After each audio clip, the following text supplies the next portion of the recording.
Ροζίτα, είμαι 66 ετών, συνταξιούχος. Έχω ασχοληθεί με διάφορα πράγματα και τομείς στη ζωή μου, μεταξύ αυτών με επικέντρωση στην κυπριακή παράδοση. Στο πλαίσιο αυτό θα σας μιλήσω για ένα παραδοσιακό έδεσμα που γίνεται μόνο την περίοδο του Πάσχα, την Πασχαλινή Φλαούνα. Η Πασχαλινή Φλαούνα έχει τις ρίζες της και στα αρχαία χρόνια, όταν οι αρχαίοι Έλληνες έκαναν σπίτες με μέλι και με διάφορα βότανα. Μέσα στους αιώνες διατήρησε τη μορφή της για την περίοδο Παρασκευής της και προετοιμάζεται για την Ανάσταση.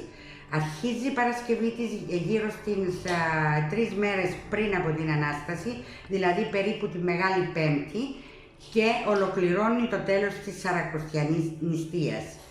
Για την Παρασκευή της Φλαούνας χρησιμοποιείται ένα ιδιαίτερο τυρί, το τυρί της Φλαούνας, το οποίο παρασκευάζεται κυρίως στην επαρχία Πάφου και προσδίδει ένα ιδιαίτερο άρωμα και γεύση στο έδεσμα.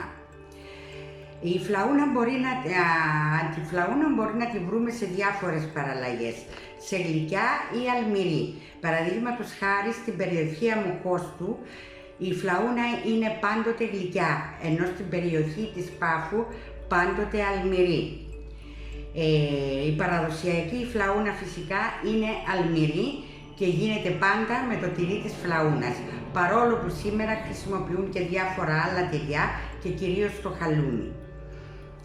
Για την Παρασκευή της αρχίζουμε από την προηγούμενη μέρα που προτιθέμεθα να τη ζυμώσουμε, δηλαδή αν ζυμώνουμε την Πέμπτη, θα αρχίσουμε με την ετοιμασία του ζυμαριού την προηγούμενη νύχτα, δηλαδή το βράδυ της Τετάρτης, βάζοντας το αλεύρι μαζί με το προζύμι, το οποίο βάζουμε κυρίως για να φουσκώσει τη ζύμη, και μετά το αφήνουμε να φουσκώσει μέχρι την επόμενη μέρα.